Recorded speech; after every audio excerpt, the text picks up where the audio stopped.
বাংলাদেশকে সেই ভারতের তাবেদার করার চেষ্টা করছেন, যারা এখনো দলে দলে ষড়যন্ত্র করছেন, যারা এখনো মনে করছেন খুনি হাসিনা বর্ডার থেকে চট করে বাংলাদেশে ঢুকে পড়বেন, তারা বোকার স্বর্গে বাস করছে।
সামনে কোনো মিছিল হবে না, মিছিলে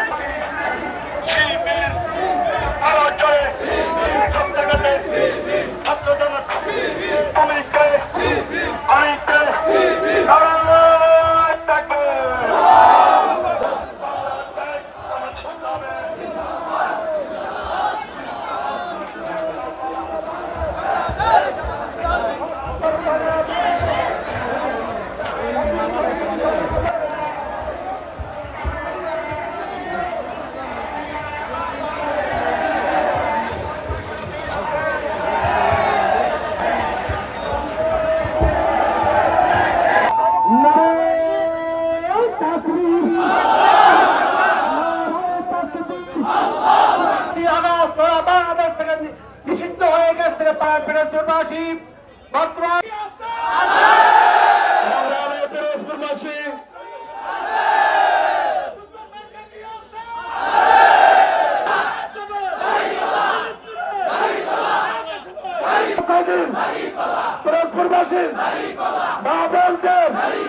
জনপ্রিয় প্রিয় মার্কা আল্লামা সাইদির জেলা জামাতের অন্যতম ঘাঁটি হিসেবে পরিচিত হয়েছে। প্রধান আজকের এই গণমিছিল হয়েছে এখানে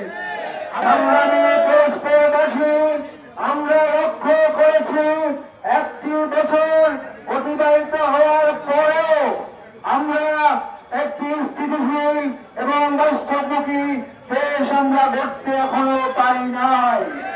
কারণ সর্বস্তরে ঘাটতি মেলা স্বৈরাচার খুনি শেখ হাসিনার লোকগুলো এখনো বসে রয়েছে। সামনে যে জুলুম, যে নির্যাতনের, যে অত্যাচারের স্টিম রোলার চালানো হয়েছিল, তার সাথে স্মরণ করছি সেই জুলাই বিপ্লবের শহীদ যোদ্ধাদেরকে, যারা তাদের বুকের তাজা রক্ত রাজপথে ফেলে দিয়ে আমাদেরকে এই দ্বিতীয় স্বাধীনতা পাওয়ার পথ সুগম করে দিয়েছিল।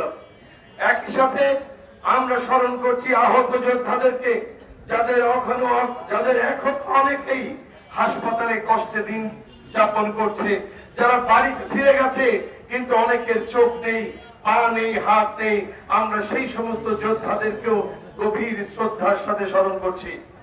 সম্মানিত ভাইয়েরা, আমাদের এই শহীদ যোদ্ধারা, জুলাই যোদ্ধারা শুধু একটি নির্বাচনের জন্য এই জীবন দেয়নি, সংগ্রাম করেনি। বাংলাদেশ জামাত ইসলামী গত 15 বছর বাংলাদেশে একটি রাষ্ট্র সংস্কারমূলক নির্বাচন এবং গঠনমূলক নির্বাচনের জন্য আন্দোলন করেছিল, সংগ্রাম করেছিল, যার ফলশ্রুতিতে আমাদের 5ই আগস্ট এসেছে। এই 5ই আগস্ট এসেছে বাংলাদেশকে নতুন করে বিনির্মাণ করার জন্য, নতুন একটি বাংলাদেশ গঠনের জন্য।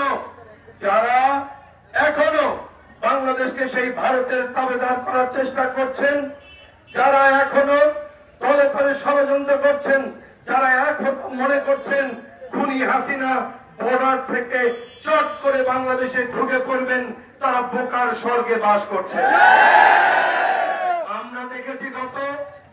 জুলাই গোপালগঞ্জে যে নেক্কারজনক ঘটনা তারা ঘটিয়েছে পুলিশের প্রশাসনের নাকের ডগার উপরে, তা দিয়ে প্রমাণ হয়েছে যে এখনো প্রশাসনে আওয়ামী লীগের দালালেরা ঘাপটি মেরে বসে আছে।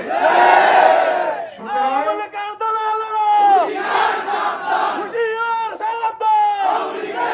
আমরা সরকারকে বলতে চাই, আমরা একটি নির্বাচনের তারিখ চাই, কিন্তু আপনারা যারা একটি জেলা সামলাতে পারেন না, তারা কি করে নির্বাচনের সময় 64টি জেলা সামলাবেন? সুতরাং আগে সংস্কার করে নির্বাচনের সুষ্ঠু পরিবেশ সৃষ্টি করুন, লেভেল প্লেইং ফিল্ড তৈরি করুন, তারপরে নির্বাচনের তারিখ ঘোষণা করুন। সেই নির্বাচনে বাংলাদেশ জামাত ইসলামী অংশগ্রহণ করবে এবং জনগণের ভোটে ইনশাআল্লাহ জামাত ইসলামী রাষ্ট্র ক্ষমতা অধিষ্ঠিত হবে ইনশাআল্লাহ।